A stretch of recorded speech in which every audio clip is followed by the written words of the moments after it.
예. 그러면 제가 오늘 한 40분, 조금 시간이 5분 정도 더 빨리 해서 조금 마음이 놓입니다. 왜냐하면 내용이 조금 많아서 또 말을 하다 보면 조금 길어질 수도 있을 것 같아가지고. 그리고 최대한 말을 빨리 좀 진행을 할 테니까 조금 그 어색한 부분이 있더라도 좀 양해를 바라겠습니다. 제가 오늘 준비한 거는 하이퍼 커넥티드 자율형 모빌리티 관련된 개발 동향을, 그리고 또 우리가 이걸 어떻게 해야 되냐를 좀 정리를 했습니다. 자, 최근에 자율주행차란 용어 자체가 조금은 뭐냐면 자율형 모빌리티라든지 이런 형태로 이름이 조금 바뀌고 있습니다. 왜냐하면 그게 자동차 산업만이 아닌 저는 융합 산업이기 때문에 그건 제가 조금 이따 설명을 드리고요. 자, 이게 재밌는 그림입니다. 이게 똑같은 뭐냐면 뉴욕 5번가 거리인데요. 13년의 차를 갖고 있습니다. 여기 보시면 1900년하고 1913년. 이게 사실 숨은 그림 찾기거든요. 여기 보시면 1900년에 여기 보면은 전부 마차입니다. 근데 차가 딱 한 대가 있습니다. 그걸 찾으라고 하니까 못 찾더라고요. 왜냐하면은 정말 이거 막 촘촘하게 이렇게 있어서, 그래서 지금 제가 여기 빨갛게 표시해 있는 게 이게 차입니다. 예. 그런데 이게 13년 지나고 나서 같은 도로에 마차가 하나도 없어집니다. 전부 뭐냐면은 차로 바뀌는 겁니다. 이게 지금 하나의 큰 변혁의 시대에 지금 저희가 있다고 볼 수가 있거든요. 자, 그리고 두 번째, 제가 이 마이크는 죄송합니다. 예. 제가 목소리가 커서. 예. 그리고 여기 그림을 보시면은 이것도 재밌는 내용입니다. 세계 최초의 자동차법이 1860년, 61년에 빅토리아 여왕 때 영국에서 만들어졌는데요. 이게 그 유명한 적기조례입니다. 규제 관련해서 이야기할 때 항상 나오는 게 적기조례인데, 이게 왜 그러냐면요. 자동차 관련해서 발명이 돼서 이게 사회적으로 이렇게 정착하는데 한 5, 60년이 걸렸거든요. 그럼 그때 뭐냐면, 처음에 뭐냐면 이 자동차가 나오니까 지금하고 똑같습니다. 반발 세력이 누구라고 생각하십니까? 마부입니다. 마차 모는 사람들이. 자기 직업이랄까 싶어서. 그래서 마차 그 협회에서 연합회에서 이상한 법을 만드는데요. 자동차에는 반드시 3명이 있어야 된다. 한 명은 뭐냐면 운전하는 사람. 다른 한 사람은 조수. 마지막 세 번째 이상 궁금하죠. 이 사람은 체력만 있으면 됩니다. 차에서 앞에 40m 앞에서 낮에는 빨간 깃발, 밤에는 빨간 등불을 켜고 앞에 달려가면서 뒤에 차 오는 걸 알려야 되는 겁니다. 소리치면서. 그게 이 사람 직업입니다. 이때 뭐냐면 자동차가 최고 속도가 시외가 13km, 그리고 시내 지역에서 런던에서는 8km 쓰니까 1시간에 8km 정도 달릴 수 있는 체력만 있으면은 이런 직업을 가질 수 있습니다. 근데 안타깝게도 이게 어떻게 보면은 기득권입니다. 기득권이 이거를 계속 뭐냐면은 막아서 이 법이 30년에 갔어요. 그래서 영국이 어떻게 보면은 자동차 발명을 제일 먼저 하고 산업적으로 어떻게 보면 크게 꽃을 못 피웠다고 하는 게 바로 이런 부분입니다. 예, 그래서 우리도 지금 한번 이거를 되새겨 봐야 됩니다. 지금 기득권이라고 해서 꼭 지금 택시 기사나 아니면 버스 기사나 이런 분들이 아니고요. 우리 자체도 저도 한번 이거 돌이켜 보면은 우리 스스로 연구자라든지 아니면 엔지니어들도 자기 영역에 너무 함몰해서 그것만 이제 들여다보고 있지 않나 생각이 됩니다. 그래서 지금 융합적인 시대가 왔으니까 조금 이런 기득권을 좀 내려놓고 함께하는 모습으로 바뀌어야 되지 않나 생각됩니다. 자, 그리고 자율주행을 이야기하면 반드시 4차 산업혁명 이야기가 나오는데요. 우리나라는 4차 산업혁명이라고 이야기하고 아직 정확한 뭐냐면 이게 정의도 없고, 그리고 대상도 모호합니다. 그런데 독일이나 일본은 명확합니다. 그리고 중요한 건 뭐냐면 각 나라마다 처해 있는 입장이 다르기 때문에 조금씩 달라요. 독일은 뭐냐면 제조업 관점에서 얘네들이 인더스트리 4.0이라고 해서 우리 보통 말하는 스마트 팩토리, 이게 메인입니다. 그런데 일본은 뭐냐면은 조금 다릅니다. 얘네들은 사회적인 현상을 가지고 뭐냐면은 얘네들이 제조업이 한번 굉장히 안 좋아졌거든요. 그래서 2016년에 뭐냐면 얘네들 일본 재형 전략이라는 것을 발표합니다. 그게 뭐냐면 우리가 지금 말하는 AI CBM 기술을 접목을 해서 기존의 제조업, 주력 산업을 더 지속 성장할 수 있도록 동력을 불어넣겠다는 겁니다. 그게 발전이 돼서 SIP라고 해서 스트래티지 이노베이션 프로모션 프로그램이라고 해서 지금 11개, 또 거기다 최근에 또 몇 가지가 더 추가가 돼가지고요. 그렇게 미래 먹거리로 지금 준비를 하고 있거든요. 그래서 그 내용을 보면은 이겁니다. 우리는 지금 반대로 한번 이거 돌이켜 봐야 됩니다. 자, 제일 확실한 방법에서 아까 제가 첫 번째 페이지에서 말씀드렸지만 사회가 바뀌면은 사회에 혁신이 일어나면요. 자연스럽게 뭐가 되면 시장이 창출됩니다. 그리고 사업이 만들어집니다. 사업이 창출됩니다.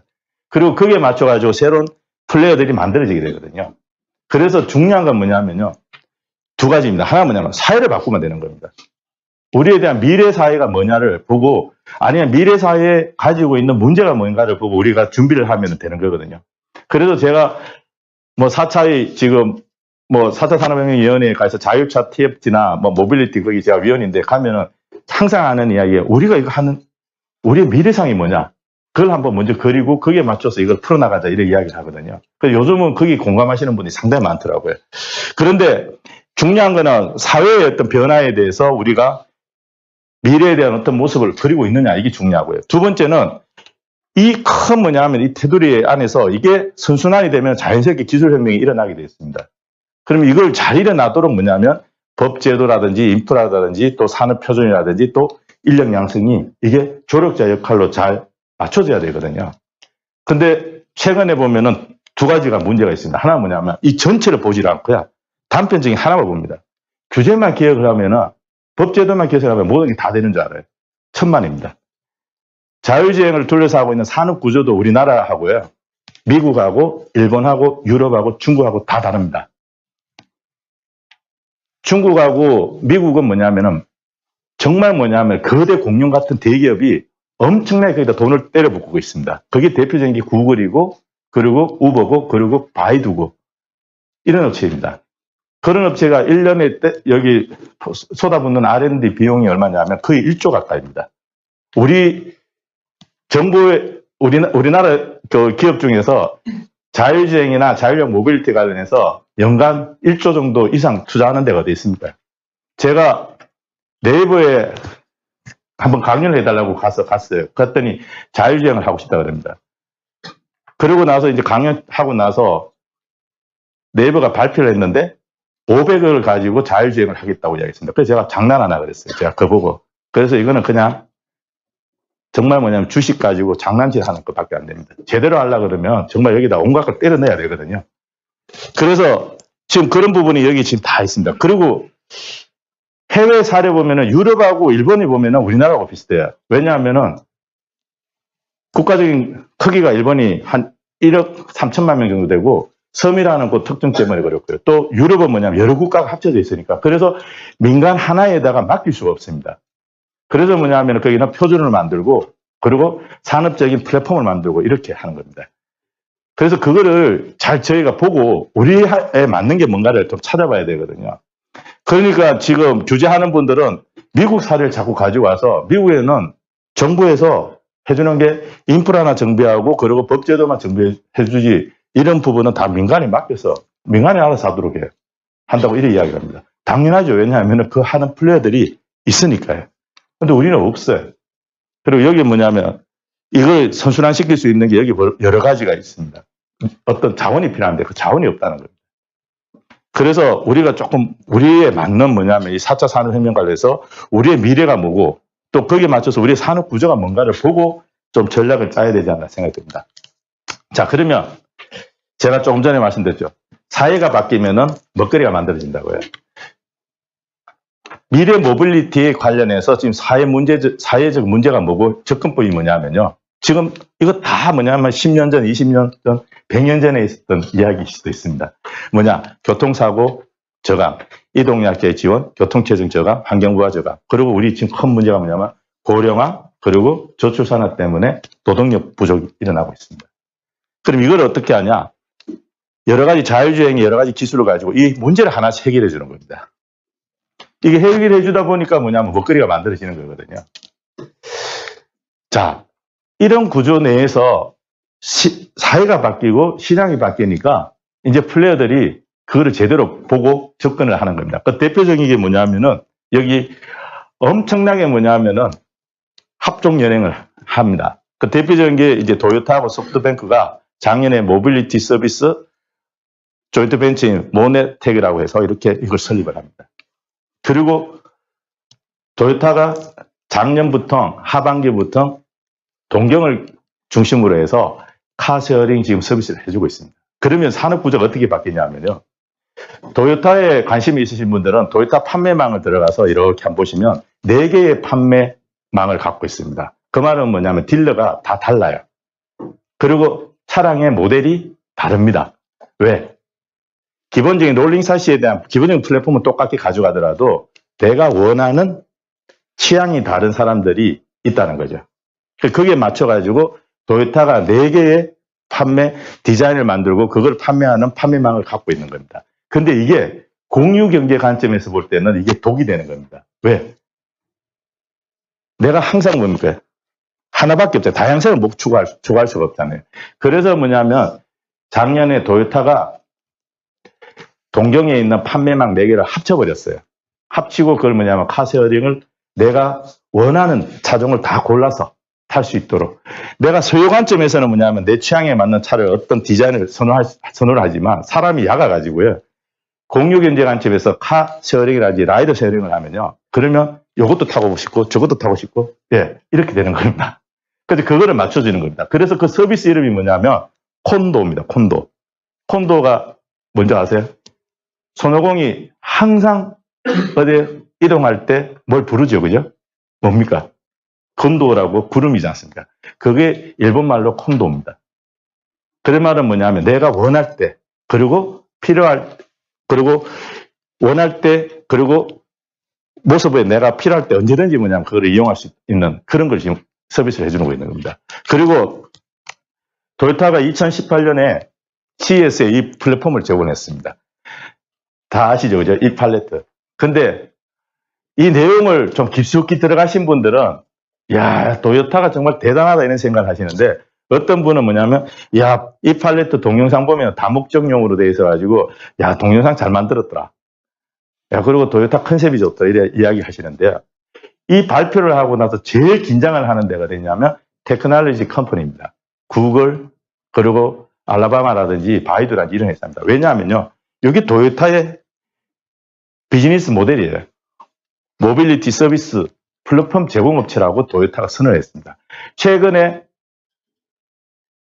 정의선 부회장도 똑같이 현대자동차도 모빌리티 서비스 플랫폼 업체로 자리매김하겠다고 했지 않습니까? 근데 과연 가능할까? 저는 봤을 땐 조금은 시간이 더 걸릴 걸로 생각합니다. 왜냐하면 여기서 제가 말씀드릴게요.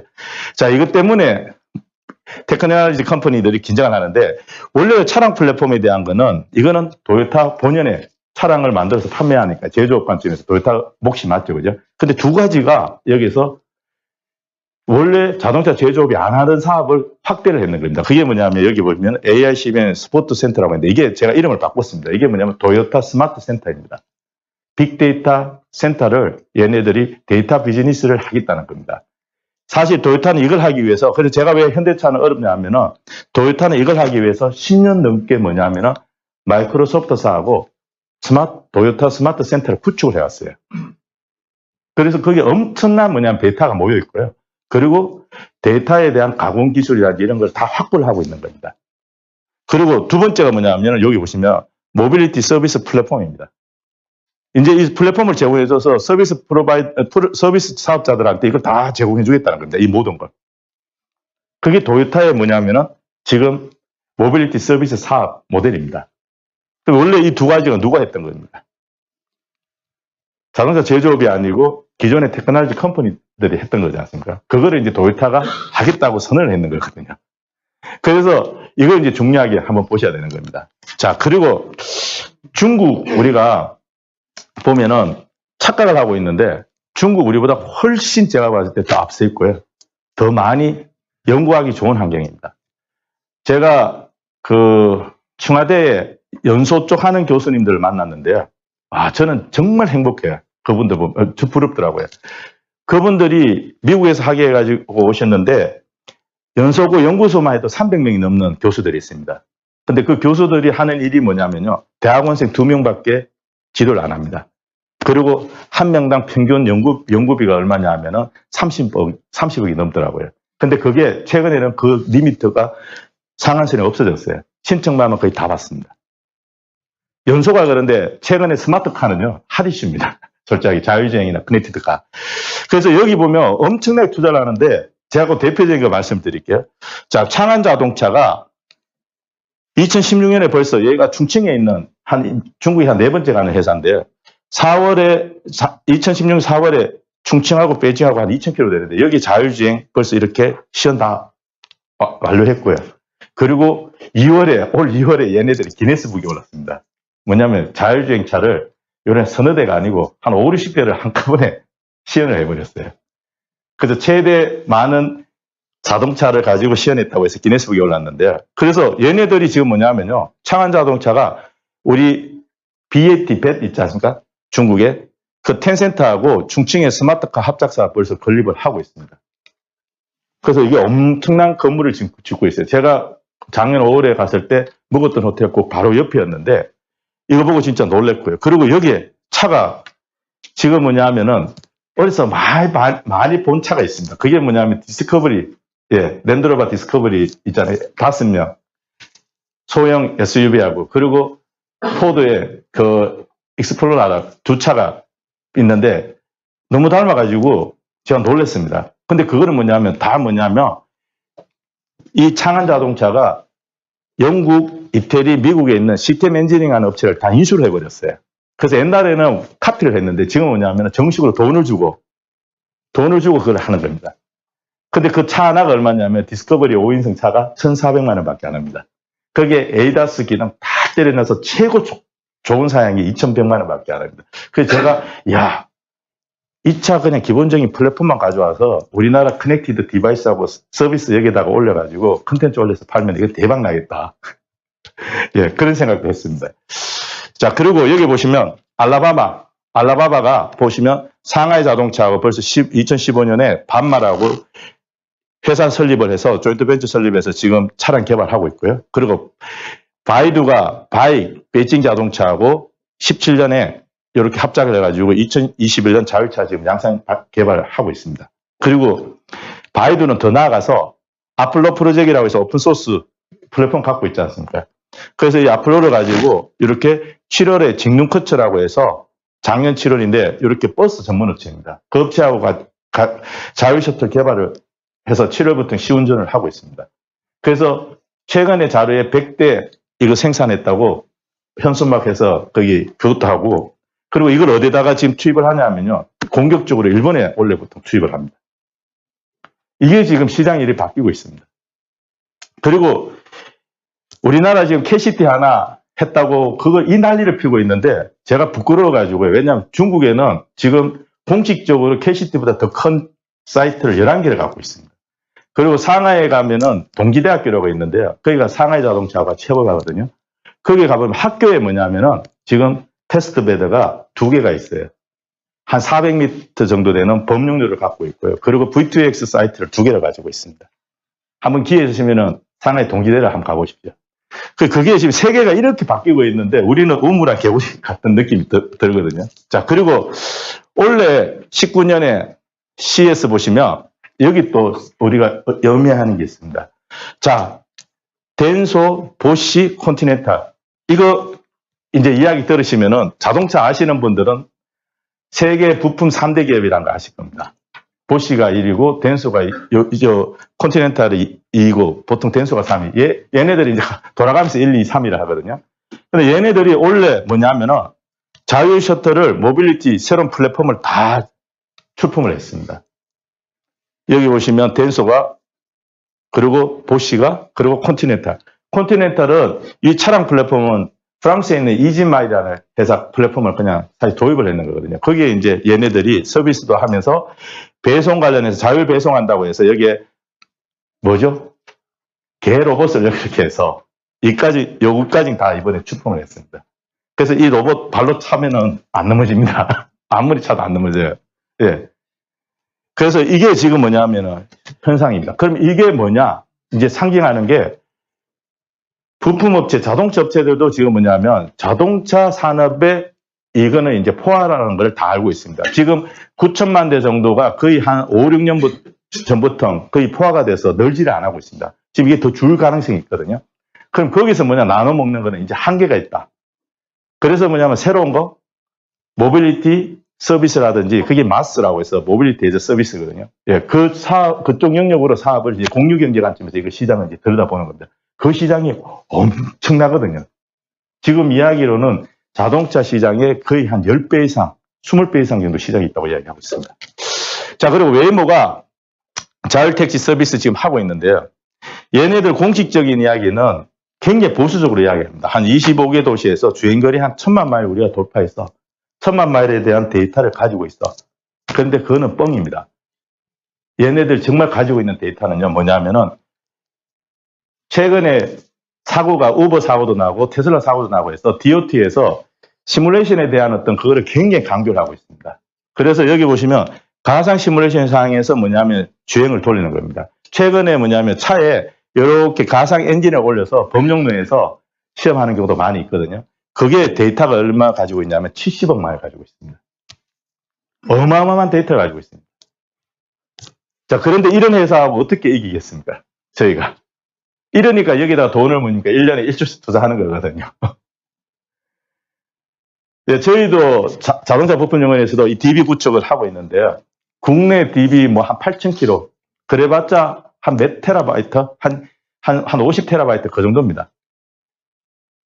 얼마 안 됩니다. 그리고 우리가 할 수 있는 것도 한계가 있고요. 유스케이스 시나리오 이런 거. 그리고 차량 운영할 수 있는 거 한계가 있고, 얘네들은 차를 수십 대 아니면 100대, 200대 이렇게 돌리거든요.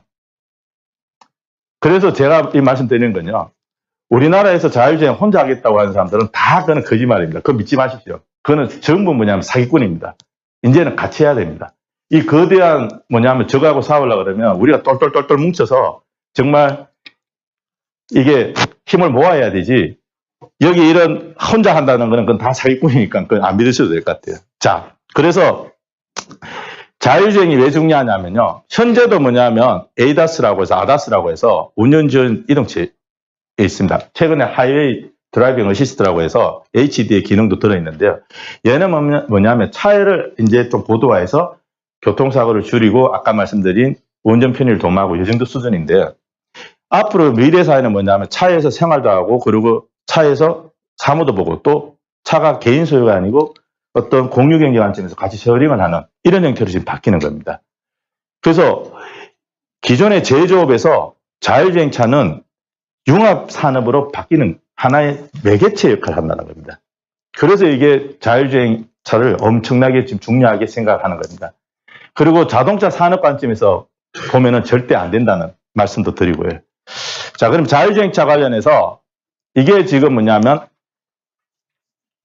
일본에서 SIP, 예, 그리고 일본 자동차 신문에서 나왔지만 실제 이거는 일본의 SIP라고 해서 스트래티지 이노베이션 프로모션 프로그램에서 만든 건데요. 여기 보면 오토모티브 4.0이라고 해서 2030년에는 자동차에 큰 변혁이 일어나는데 그게 뭐냐면 시장이 사회가 바뀐다는 겁니다. 그게 뭐냐면 자율화와 협조라는 겁니다. 그래서 여기 필요한 게 자율주행, 여기에 협조에 필요한 게 커넥티드 공유경제 이런 겁니다. 그래서 기존의 자동차 업체가 아닌 정보통신업체, 반도체 업체까지 이 시장에 뛰어드는 겁니다. 그래서 인텔이 모빌아이라는 회사를 153억 불에 인수한 것도 다 이용입니다. 모빌아이가 영상에 대한 차량의 영상 센서 기술만 있는 게 아니고요. 얘네들이 작년부터 자기네들이 계약 맺고 있는 업체들한테, OEM들한테 하나의 제안을 했는 게 데이터를 공유하자고 이래 되어 있습니다. 그걸 클라우드에 다 올려서 데이터를 공유하는 거예요. 그러면 얘네들은 뭐냐면 자동차 업체들한테 납품하면 납품할수록 데이터가 더 많이 쌓이겠죠. 그죠? 그래서 데이터 비즈니스를 얘네들을 하겠다는 게 깔려 있었던 겁니다. 그거를 인텔이 보고 돈을 그만큼 주고 인수를 했는 거죠. 자, 그러면 자율주행차가 생각하는 미래 사회는 어떻게 바뀌냐면요. 이게 바로 모빌리티 네트워크 사회입니다. 여기 가상의 공간에 뭐냐면 모든 데이터가 다 모이게 되어 있습니다. 이 데이터가 모이고 그래서 5G가 중요하고요. 통신 인프라가 중요한 겁니다. 그리고 여기 보시면 이 차량이 드론도 될 수 있고 여기 로봇도 될 수도 있고 그리고 우리 보통 말하는 이제 자동차 그리고 청소차도 될 수 있고요. 이런 모든 모빌리티, 이동체가 다 뭐냐, IoT 기능을 해서 모든 여러 가지 센서를 다 가지고 있지 않습니까? 그게 다 이제 모이는 겁니다. 그러니까 이래 지나다가 보니까 도로에 맨홀이 생겼습니다. 또 도로에 차선이 없어져 있어요. 그러면 거기에 그 GPS 정보 가지고 그걸 올려주는 거죠. 그러면은 도로 관리하는 쪽 사람들이 지금 어떻습니까? 매년 정기적으로 하지 않습니까? 특히 연말에 예산 쳐내려고 그리 많이 하죠. 그게 필요가 없이 어떻게 됩니까? 옛날에 성남시에 이재명 시장님이 그렇게 운영을 해보니까 예산 반도 안 해도 다 되더라. 그리고 더 다 잘 관리도 되고. 그렇게 관리가 된다는 겁니다. 그리고 이렇게 지나가다 보니까 도로에 이런 상황이, 교량에 보면 클렉이 발생되어 있는 것도 알 수도 있고요. 이런 거를 뭐냐 하면은 정보를 이제 공유해서 그렇게 이제 하나의 모빌리티 네트워크 소사이티를 이걸 만들겠다는 거거든요. 이게 하나의 미래사입니다. 저 자료도 어디서 나오냐면 일본에서 나왔습니다. 자, 그래서 우리가 지금 현재 어디 있냐면 이쪽을 보면 안 된다는 겁니다. 자동차의 오토노머스 비클이라고 해서 이거 로컬 인텔리전스입니다. 이거는 기존의 자동차 업체들이 알아서 다 합니다. 여기 왜 자꾸 뭐냐면은 욕심을 내시는지 모르겠어요. 제가 이해가 안 돼요. 저희들도 뭐냐면 자동차 부품업 연구소인데 저희도 여기는 욕심 안 냅니다. 왜? 저희 본부에 기껏해야 한 50명 정도 있습니다. 그런데 현대자동차에 요 관련해서 지금 자율주행이나 ADAS 하는 멤버들이 몇 명이냐 하면은 지금 1000명이 넘습니다. 그리고 현대모비스에도 수백 명이 있고요. 만대도 수백 명이 있고. 그 나온 애들이 우리나라에서 진짜 대표하는 정말 좋은 대학에 나와서 다 석박사 받은 애들이고요. 그런 애들, 그 많은 집단이 거기 사는데 여기서 그냥 특별한 교수님 한 분 아니면 연구소에 몇 명이 이 사람들 하는 걸 이겨낼 수 있겠습니까? 못 이깁니다. 그러면 뭐냐면은 이 사람들이 일 잘할 수 있도록 도와주는 조력자 역할로서 자리매김을 하는 게 맞고요. 그런데 시장이 지금 이렇게 가고 있지 않습니까? 커넥티드 오토메이티드 비클. 이건 아무도 안 가본 곳이거든요. 여기는 왜냐하면은 커넥티비티 관련해서 데이터하고 소프트웨어가 차량뿐만 아닌 클라우드에 오고 가고 하는 이런 지금 사회입니다. 그러면 이건 어떻습니까? 아무도 안 갔거든요. 기존에 있던 플레이들 자동차 업체들 여기 했냐? 안 했어요. 지금 조금 하고 있습니다. 그럼 여기는 엄청나게 뭐냐면 아이디어도 필요하고 그리고 플레이어도 필요하기 때문에 이쪽이 좀 매달리면 좋을 것 같아요. 예. 그래서 모든 시장이 지금 뭐냐면 이런 커넥티드 오토메이티드 비클 쪽으로 지금 많이 가고 있습니다. 그래서 자동차 업체, 컨티넨탈이나 아까 제가 말씀드린 엔비디아가 또 뭐냐면은 이 플랫폼의 아키텍처에 보면은 CAV를 근간으로 해서 여기 보면 빅데이터, 로드, 트래픽 인포메이션 이런 게 다 들어가 있습니다. 네. 자, 그리고 우리가 아까 제가 사회 문제 해결하는 쪽 말씀드렸잖아요. 그럼 그거를 해결하는 서비스 BM이 뭐가 있냐? 그거 보시면 사람을 이동하는 이동 모빌리티가 있고요. 이동에 대한 서비스가 있고 물류 관련적인 물건을 수송하는 물류 서비스가 있습니다. 그리고 이건 일본 자료인데요. 일본에 보시면 특이한 사항이 있습니다. 재해가 많이 일어나기 때문에 재해 관련 쪽에 내용이 또 담겨져 있습니다. 근데 우리는 정말 뭐냐면 사회가 고마운 게 우리 조상님들이 장소를 잘 정해줬습니다. 이만한 재해가 안 일어나기 때문에 예에 대한 부분은 우리가 그만큼 고려를 안 해야 됩니다. 그러면 여기 제가 대표적인 거 한 3개를 보여드리면서 사회의 변화를 갖고 어떻게 우리가 풀어가느냐를 한번 보시면 될 것 같아요. 자, 교통사고 삭감인데 이동약자 지원인데 이거는 이제 자율주행차, 완전 자율주행차로 해서 이거를 해줄 수가 있습니다. 자, 이게 어떻게 일어나냐 하면요. 일본이 2013년에 나온 통계 자료에 보면은 지금 1억 2,700만 인구가 2050년이 되면 9천만 명으로 줍니다. 그리고 인구의 45% 이상이 65세예요. 근데 그러니까 제일 골치 아픈 게 2가지입니다. 하나가 뭐냐면 노동인구가 없는 거예요. 그 2번째가 뭐냐면은 병 들어가지고 이분들이 병원에 와서 그걸 케어를 해주려고 그러니까 의료비 케어가 23조 원이 들어갑니다. 1년에 230조가요. 그거 죽는 사람 생명 연장 해주는 것밖에 안 되거든요. 무슨 의미가 있습니까? 그 얘네들이 그걸 돌이켜보니까 그렇게 23조를 투입을 해도 국민들이 행복하냐? 그건 아니다. 그래서 발상을 바꿨습니다. 그게 뭐냐면 체육복지라고 해서 병원에 늦게 가도록 하는 겁니다. 그러려고 그러면 어떻게 해야 될까요? 집에 안 있도록 자꾸 밖에 모시고 와서 사회시설, 문화시설, 그리고 체육시설에서 같이 생활하도록, 공동생활하도록 해주는 겁니다. 그러고 나서 집에는 늦게 보내주고서 잠만 자도록. 예, 그러면은 병원 늦게 들어가시거든요. 그렇게 해서 해보니까 예산의 3분의 1만 가지고 그걸 다 케어해 줄 수 있는 거예요. 근데 그때 문제가 뭐냐면 집에 계신 분들을 어떻게 모시고 오지 이겁니다. 여기도 이 내용이 있지 않습니까? 운전이 불안하지만 운전을 포기하는 것은 외출을 포기하는 것이고 그럼 건강을 잃는 것이고 내가 병원에 빨리 들어가는 겁니다. 예. 그래서 이걸 어떻게 하면 자율주행으로 해서 이거를 없애주는 거예요. 이런 불안감이나. 그래서 뭐냐면 자기의 운전 역량에 걱정하지 않고 외출을 마음대로 할 수 있는 이런 사회를 만들어주자는 겁니다. 그러면 뭐냐면 사고 걱정 안 해도 되고 주차 걱정 안 해도 되고 항상 안심하고 이용할 수 있고 이동 중에 하고 싶은 일을 할 수 있고 이런 사회가 되는 거죠. 네. 그리고 공유 모빌리티. 자, 고령화되고 사회가 어떻게 됩니까? 저출산화가 되면은 도시화되고 하면은 제일 피해 많이 보는 게 연세 드신 고령자거든요. 대부분은 어떠냐면 그 고향을 떠날 수가 없잖아요. 그래서 과소지가 생기는 겁니다. 이게 자꾸 과소지가 생기는데 그게 똑같이 지금 현재 공공교통을 돌리면은 유지비가 나오겠습니까? 안 나오잖아요. 그리고 그 지금 공공교통에는 다 누가 있죠? 운전기사가 있잖아요. 그래서 이거를 어떠냐면 이런 과소지 지역을 공유 모빌리티 형태로 해서 맞춤형으로 이렇게 하잖아요. 그래서 공공교통이 줄거나 없어져서 자력으로 이동이 똑같은 거예요. 그러면 이동 못하고 똑같이 집에만 있어야 되고 그래야 되는 거예요. 그래서 이거를 공공교통을 여기 투입해서 자유스럽게 이동할 수 있도록 하자. 그래서 셔틀이나 이런 거 아니면 온디맨드 택시 이런 걸 하는 겁니다.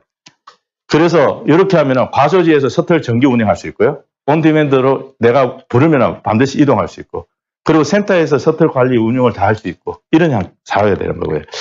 택배도 지금 어떠냐면요. 발상이 다른 겁니다. 자, 요즘 뭐냐면은 이 커머셜 관련해서 엄청나게 일고 있는데 얘네들이 기본 발상이 뭐냐면 24시간 배송을 하자는 겁니다. 24시간 배송하면요. 어떤 상황이 생기냐면 집에 냉장고 없어도 됩니다.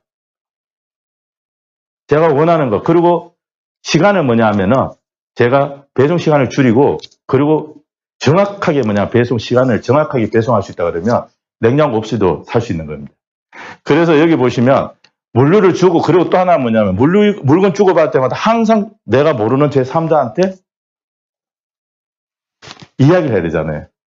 그리고 문을 열어줘야 되지 않습니까? 그게 싫다는 겁니다. 그래서 물건을 주고받고 싶은 것뿐인데 제3자가 집에 가져다 주는 거 이거 별로 안 좋다. 그리고 기다려야 된다. 이거 안 좋다는 겁니다. 원하는 시간에 그리고 자기가 가볍게 뭐냐면 택배 서비스 받고 싶다는 겁니다. 그러면 어떠냐면 누구와도 만나지 않고요. 프라이버시 지켜지고 그리고 원하는 시간, 원하는 장소에 내가 이걸 받는 겁니다. 24시간 동안. 이렇게 뭐냐면 배송이 바뀌는 겁니다. 그래서 지금 그 알라바바라든지 이런 데 있지 않습니까? 아마존이 이거를 지금 보고 시장을 플랫폼을 다 깔고 있는 겁니다. 자, 그래서 이런 형태로 지금 시장이 바뀌고 있고요. 자율주행차도 뭐냐면은 대상이 성용차가 될 수 있고 상용차가 될 수 있고 조금 전에 말씀드린 마스의 공유 차량, 셔틀이라든지 퍼스널 모빌리티라든지 이런 게 다 될 수, 휠체어도 다 될 수 있습니다. 다양하다는 거죠. 네. 그리고 이걸 구성하는 거는 아까 말씀드린 자동차 그리고 클라우드 그리고 도로교통이 융합이 돼야 된다. CAV 관점에서. 그래서 제가 아까 말씀드렸지만 자동차 제조업 관점에서 보시지 마시라는 게 여기는 시장 크게 그렇게 많이 없습니다.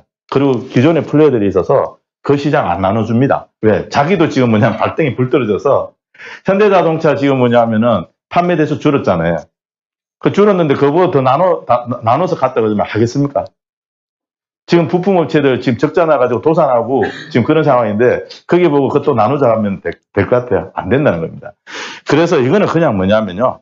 걔네들 하는 거 조금 뭐냐면은 지속 성장할 수 있도록 좀 주고 그리고 내가 뭔가 도움 받을 수 있는 걸로 그렇게 전략을 짜시고 이쪽에 지금 뭐냐면 먹거리가 엄청나게 지금 있다는 겁니다. 이건 누구도 뭐냐면은 아직 가져가질 않았어요.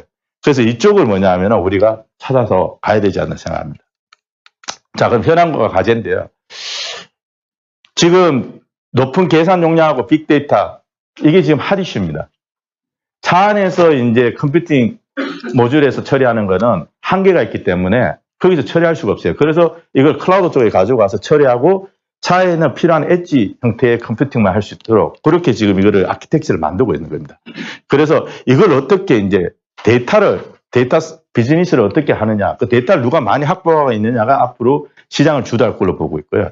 그리고 밸류체인이 지금 바뀌는 겁니다. 기존의 밸류체인은 수직 계열적인 구조에서 자동차 OEM이 티어 1, 티어 2, 티어 3 이렇게 해서 이러면 쫙 되는데요. 지금은 다양성과 그리고 융합적인 요소가 강하기 때문에 이 밸류체인이 바뀌고 키플레이어들도 바뀌는 겁니다.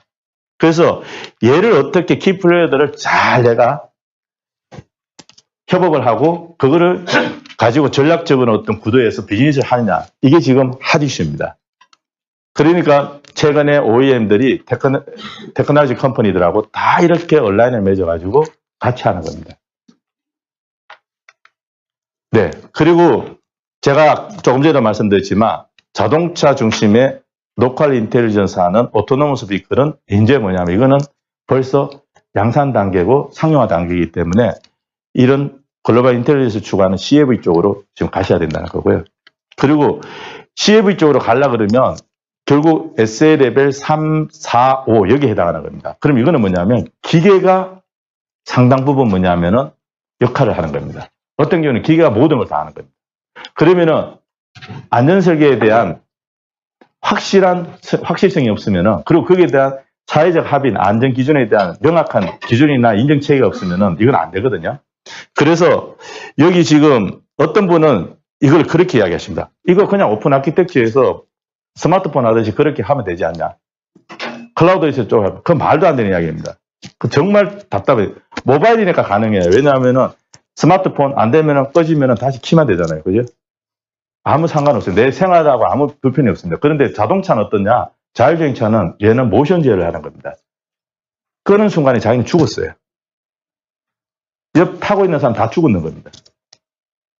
그래서 뭐냐면 안전 설계가 중요하다는 겁니다. 요즘 그래서 뭐냐면 누구나 자율주행차를 꾸밀 수 있다는 건 다 기정사실이에요. 대학에서도 다 합니다. 그래서 최근에 이슈는 뭐냐면 올 CES 2019에도 뭐냐면 안전 설계, 그러니까 페일이 일어난다는 걸 기정사실하고 페일 오퍼레이션을 어떻게 할 거냐, 그리고 거기에 대한 리던던시, 만약 액추에이터가 죽었거나 센서가 죽었을 때 대응을 어떻게 할 거냐, 그리고 펑셔널 세프티, 이런 부분에 안전 설계에 대해서 이걸 어떻게 할 거냐, 그것도 자동화 레벨 3, 4, 5에 따라서 ODD라든지 유스케이스 시나리오가 다 다르기 때문에 그거를 하는 게 핫이슈였습니다.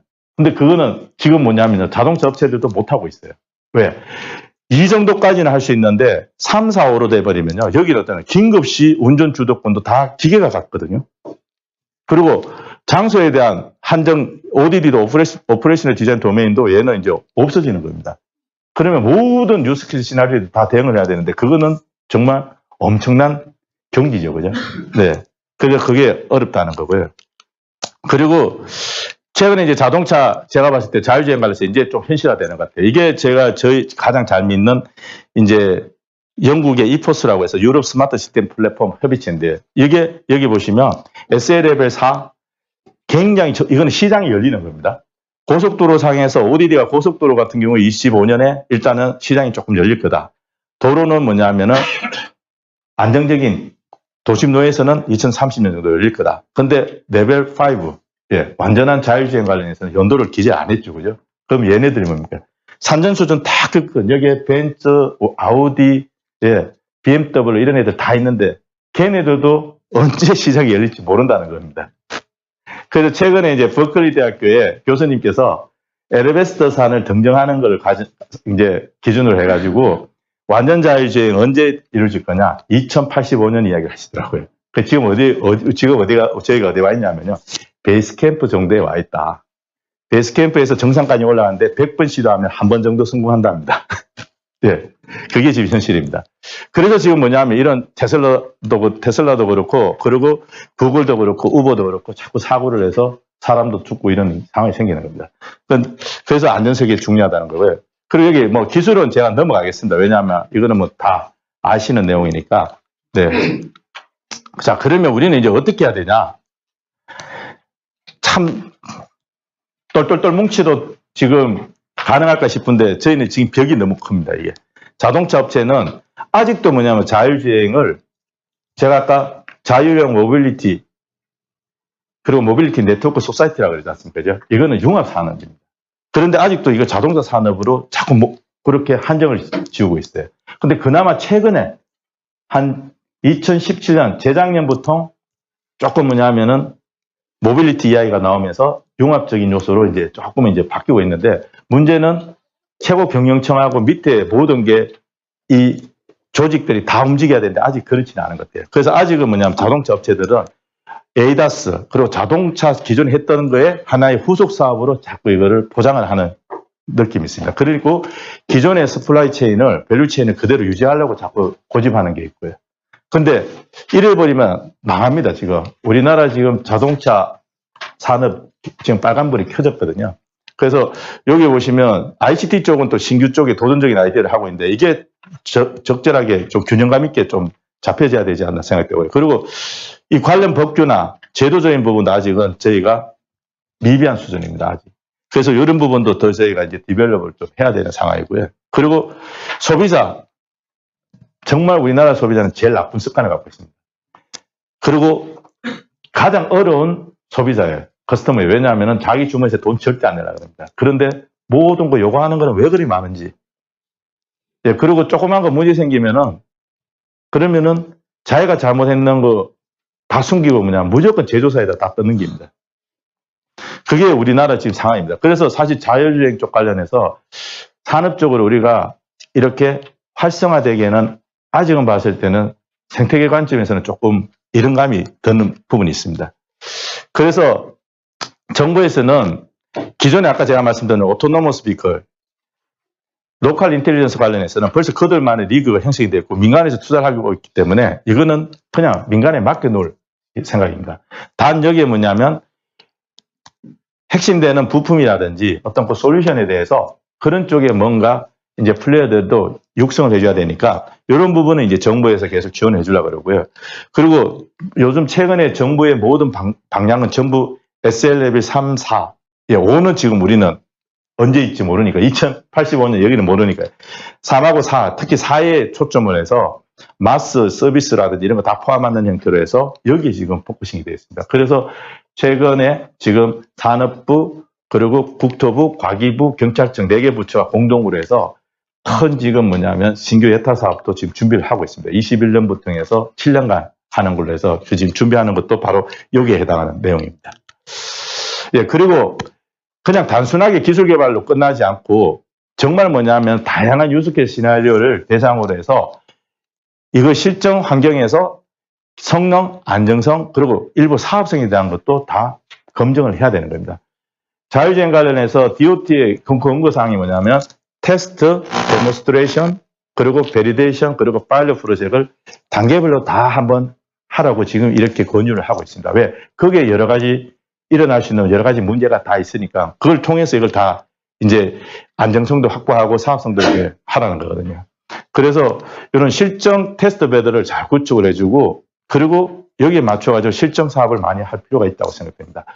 그럼 이렇게 하면은 어떤 분이 자꾸 뭐냐면 우리나라의 테스트 베드를 하나를 자꾸 고집합니다.